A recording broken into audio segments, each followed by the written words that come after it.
Sorry there, guys. Gangrene UK Live, episode 7 for you, and we're going to talk the Jets' most favourite position of everything to do with the draft, undrafted free agent. And the Jets have got a great history with undrafted free agents. Last year we got Lamar Jackson, Bryce Huff. Our history, Snacks was undrafted. We've got Wayne Sherbert was undrafted. We've got Robbie Anderson was undrafted. I think it works out that 80% of the league is undrafted. So this can really, really edit the way our season goes. So Otis is going to go through some of the players that we've took. We're going to have a little bit of a chat about them. We're not going to do all of them because, let's face it, half of them won't be around. But we'll talk about the ones that we think are going to stick. So over to you, Otis. Okay, can we touch on Wayne Sherbert first? Sure. Wayne Sherbert. Right, it says Sherbert. My favourite thing you've ever said that is that's better than great length. Oh, we're going to talk about that in a minute. So let's start with Kenny Yeboah, tight end from Old Miss. Yeboah was projected as high as a 4th round pick by some. The Jets raced to scoop him up once he plummeted out of the 7th round. The Temple transfer found his home last year at Old Miss, catching 27 passes for 524 yards. He had 6 touchdowns and a whopping 19.4 yards per reception.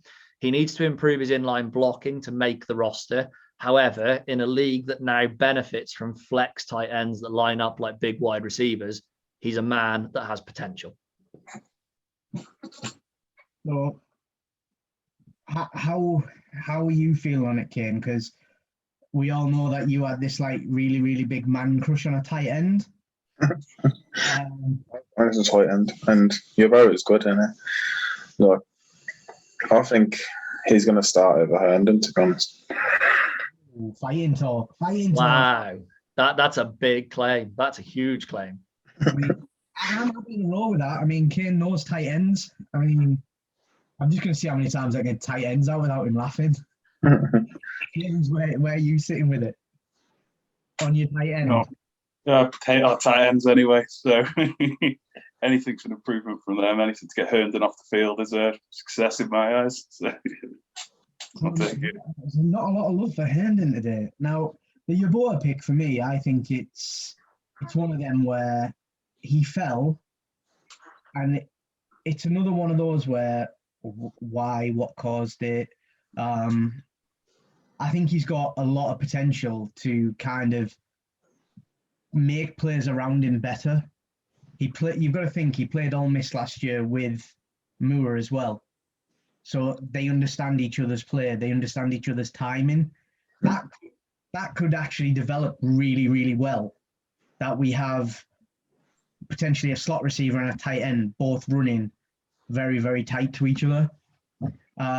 I don't think the pickup's going to hurt Zach at all. He's got great hands. The blocking side of it, I mean, we've got every other tight end on our roster can block. So I think utility-wise and using him right, I think Yeboah could be certainly challenging for tight end 1, but I think it's probably going to be tight end 2 or 3. I think this season it's likely to be tight end 3. However, the one thing I would say was that he has a lot of the athleticism that the NFL likes now in tight ends.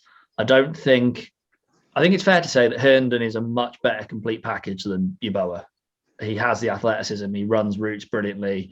He's got brilliant hands, great catch radius, all the stuff you want. The biggest knock on Yeboah, and the reason that I read that he fell, was that he had very poor focus when it comes to catching easy balls. He'd make a circus catch, and then the next play, the quarterback had hit him in the numbers, and it had literally just dropped to the floor. Yeah. And it's a similar knock to Herndon. It's the thing that frustrates Jets fans with Herndon. You know, you watch Herndon for 3 weeks and he drops everything you throw his way. Couldn't catch a cold, and then the next week he goes up over a safety, catches a tight end, comes down with it, and you go, "This guy's the best tight end in the league. Where's he been?" It's just ridiculous. It's the Jets all over. It's magic or nothing. It's completely New York. Yeah. And so really excited about him as I read that. I don't know whether that was Connor Hughes or someone who reported that. Over mini camp, he's been good. He's catching everything. To be fair, not a lot of balls have hit the floor, and I know it's only mini camp, but like I'm not getting over the top on it. I mean, they're running against dummies and stuff like that, but not a lot's being dropped, which at least proves that they're all kind of in it to win it type thing. Yeah. Who else have we picked up? So my second one to highlight is Rashaad Jr., edge from Oregon State. The Jets dipped into the Core Valleys pool again to find Rashaad Jr., an undersized defensive end who will look to make an impact as a rush linebacker in blitz packages. He bust onto the scene in 2019. He had 14 sacks and 22.5 tackles for a loss. Awesome production. Looked great. And then all of a sudden, 2020 happened and his stock fell through the floor because he failed to register a single sack. If he can get back to his form and can start registering tackles for losses and sacks, then it could be a steal. But size could be an issue. Do we think that that decrease in numbers came because Oregon State brought in a stronger option in the same position? Because I'm pretty sure that Oregon State was still putting up some pretty good edge numbers last year. I don't know off the top of my head, and I don't have them in front of me. But they weren't terrible. So if he's not putting up another sack, it must have been coming from somewhere. So was his time limited on the field? I think his time got limited as the season went on, but I have a feeling that was partly not doing it, yeah. Due to lack of production, yeah. He started off as the number one option for him, and then sort of fell down a bit. But I don't think you can read too much into the lack of production in 2020. There's been a lot going on. You don't know what EL had affected him maybe outside of the game of football. Perhaps the effort wasn't completely there. Well, we've got a head coach that's going to certainly kick anyone in the ass that isn't putting effort in. So I think that's we're potential change. Sized. He's 6'2", 251 at the combine or at pro day as it was, but he is only 23, so he's on the younger side. Yeah. I don't think it's a bad pickup if he has that type of personality to develop. I wouldn't mind giving him a couple of years just to kind of find his feet. He's got to have the ability if he's had that year and that good of a year. Yeah. And he's just got to find it again, I guess. Yeah. He's got to find it again. He's got to complete the transition to the NFL. But as an undrafted free agent, there's no expectation. So we haven't lost anything picking him up. And if he does manage to transfer the skills over well and he puts the effort in and gets back up to form, it could be a great little pickup. Yeah, but we're all Jets fans. Expectation goes out the window in March. So it's fine. I mean, we have expectation from the beginning of February to March, and then it goes. So, we've got no expectations over anything. So he's in a good place. Right. So the next one that we've got. So the next one I have is Tristan Hodge, offensive guard, BYU. So Tristan's an interesting pickup. Obviously, he played with Zach Wilson at BYU. Never a bad thing to have a little bit of chemistry with people coming into the offensive line as a quarterback. He's a little bit older than most prospects and does have a few injury concerns. He looked more than capable as a run blocker and a pass protector when he was on the field, so could turn into a bit of a steal. He is the nephew of former NFL running back and analyst Merrill Hodge. Tristan was a top center recruit out of high school in 2015 and transferred from Notre Dame to BYU after 2 seasons. That's why he's a little bit older, the transfer from colleges. But certainly an interesting prospect. What are you thinking on this one, James? Yeah, I like it. Get one of his teammates in, a bit of familiarity and whatnot. We're still not really set on right guard or centre yet, so I think it's more competition. And, doubtful to be a starter, but it's good to get another body in there with your face. Ian, what about you? The familiarity always helps, like getting him comfortable. having someone around that he knows, and if it works, then it's more depth for the O-line, isn't it? You never know. I love the pick. Mm. And he's like a lot of these the draft picks and the undrafted free agents that we've took. He plays multiple positions. He's got the ability to. He's got the intelligence to. I mean, when you look at some of the film, like obviously we've all seen this guy's film because we've watched Zach's. A million times. Yeah, he's very, very good at moving the line. Yeah. Which He's is very, something very capable. you need. They were a top-rated line last year, I think. BYU. They were like top 10 in college. I think the quarterback protection and whatnot. So. His biggest problem's been staying on the field. If he stays on the field, he's effective. Like, he's smart. He's athletic. He's powerful. There's nothing stopping him potentially even being a starting guard, and not necessarily this year, I don't think, but certainly if they can develop him correctly and he can hang around maybe as a depth piece or as a practice squad player, I wouldn't be shocked to see him as a name maybe on the depth chart in a couple of years, maybe as a sort of developmental player. Yeah. So where we're going after him? So I'm going to your favourite position now, and I've saved this one to last for you just because you love it. We're going to special teams. Chris Nagar, kicker.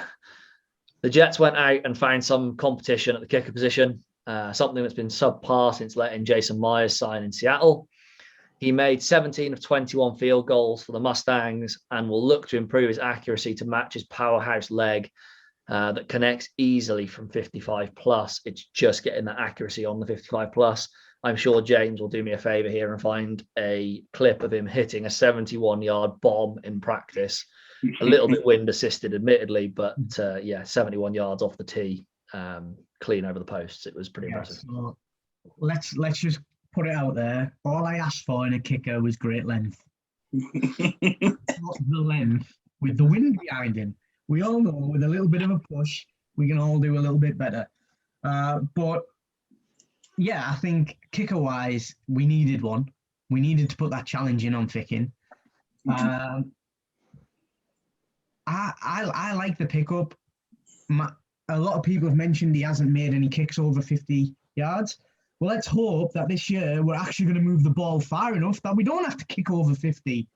Because, yeah, nobody wants to be kicking over 50. I mean, I think when I was looking at it, Justin Tucker, when he came out of college, had only made something like 30% of everything over 50 in college. And then he comes into the NFL and he's the most accurate kicker of all time. He's a Hall of Fame kicker and was undrafted. Yeah, I think it's the next level. Successful undrafted player ever. Go on, Ken. I was going to say, you got to think it's the next level coaching level in it. So, like, you never know, you might make a big step up and be kicking them out of the fucking park. I think the other thing to really remember as well with kickers, and I know this sounds bad, but a lot of the guys that are playing kicker in college are nobodies. They don't intend to be kicking field goals. The college game is all about scoring touchdowns. Kicking is literally the last option. And generally, unless you're a big school, who cares who's trotting on to take the kick? Because you don't think he's going to make it anyway. And if he does, great. You know, he took on 21 an entire season. He'll take that on in the first probably 6 games as a Jet.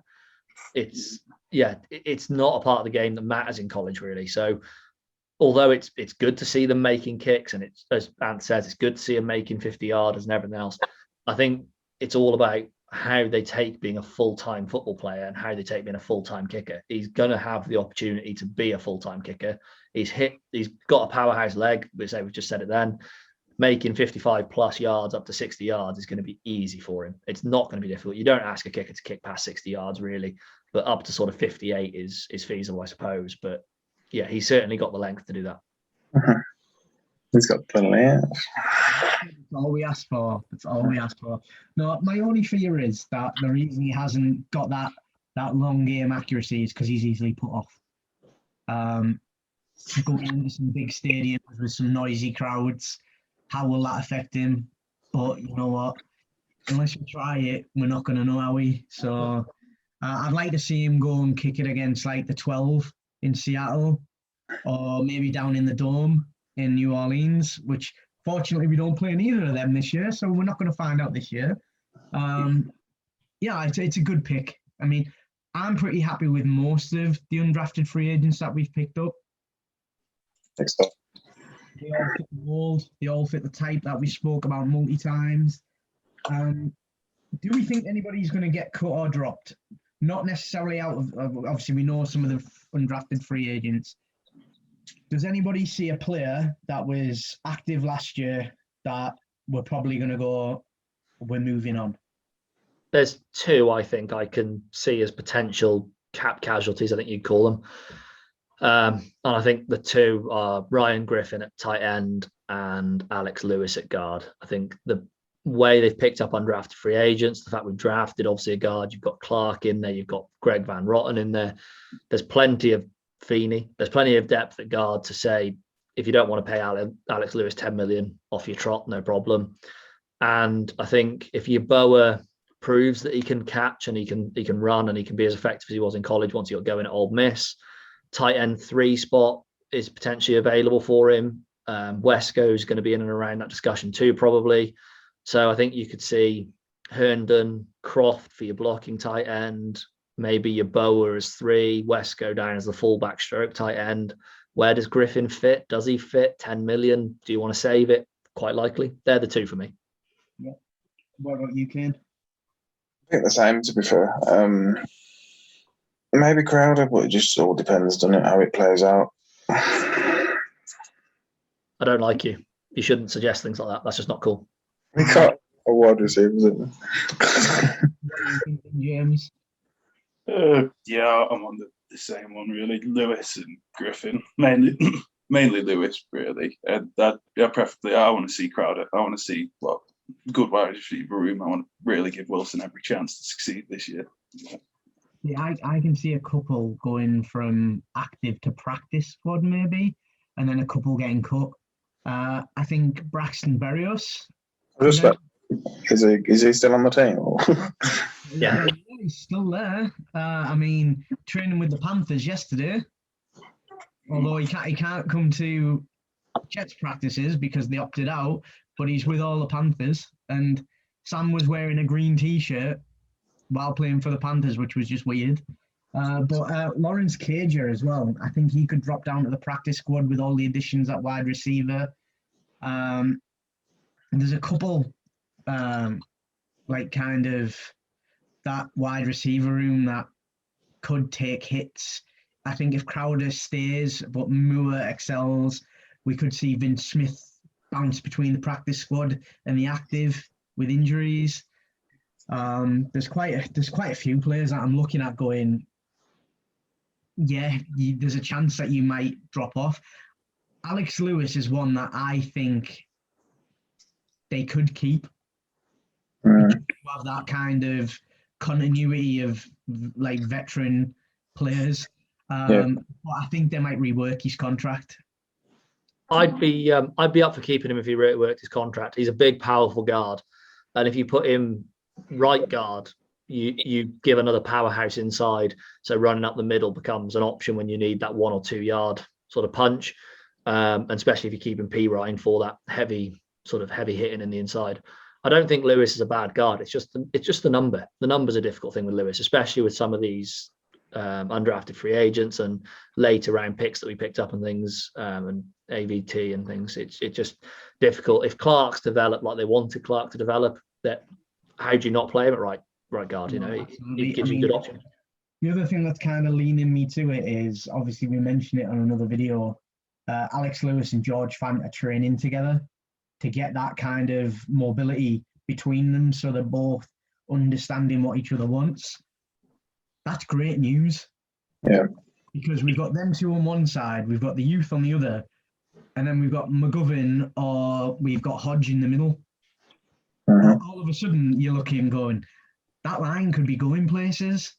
And then we've got all the rotationals that we've mentioned that can go in. I think when you sit down and you look at that line now, you were saying probably at the start of free agency, you've got 2 solid players in Fant and and Becton, they're probably your two best players on the line. Now you're looking at it going, we've probably got 4 because you've got Fant and Becton still. You put AVT next to Becton and that sorts that out. But then also that helps McGovern because now McGovern doesn't need to worry about his left guard not being up to scratch. So now you go, okay, does that mean McGovern's going to be the centre that he was pre-Jets and sort of the last 4 weeks of the Jets season where he started to play really well because he wasn't worrying about covering a guard? It's amazing what having confidence in the man next to you does to your own play. I think you'll see a different McGovern this year. I think we'll all be going, oh yeah, glad he stuck around. I'm all up for that. One player that might be on borrowed time that we haven't mentioned, Edoga. He's the 3rd year of his rookie contract. Obviously, last year we were hoping he was going to be the swing tackle. Didn't really excel at it, but he was called upon. I think he's good enough to stay. As you say, he's on his rookie contract still. Yeah. He's earning peanuts. It's not costing us any money really, and he's got enough athleticism and he's definitely got enough power to be a tackle. I think he's feasible. I agree. I don't think he's going to light the world on fire ever, but he's feasible. I don't think we brought anyone in that's good enough to replace him either as a swing tackle. Yeah, that was kind of my thing of he played it and he was called upon. He wasn't amazing. I wouldn't want to put a full 3 weeks on him or something. No. But it might be borrowed time if one of these players that we've brought in can do it a little bit better than he can. Yeah. But I think we've covered kind of the undrafteds and where we think it's all going to go. So we'll probably call it there, guys, and we'll see you all again soon.